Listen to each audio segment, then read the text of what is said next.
Welcome to the video guide on using the maximum order quantity module. In this tutorial, we'll walk you through the steps to set the maximum quantity of a product that can be purchased in a single order.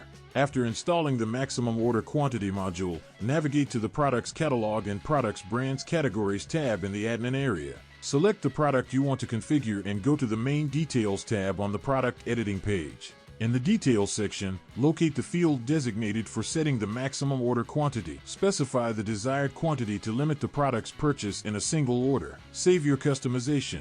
That's it. You've successfully set the maximum order quantity for the selected product. This feature offers control and flexibility over your product ordering process. Feel free to customize the settings for other products as needed. Thank you for watching.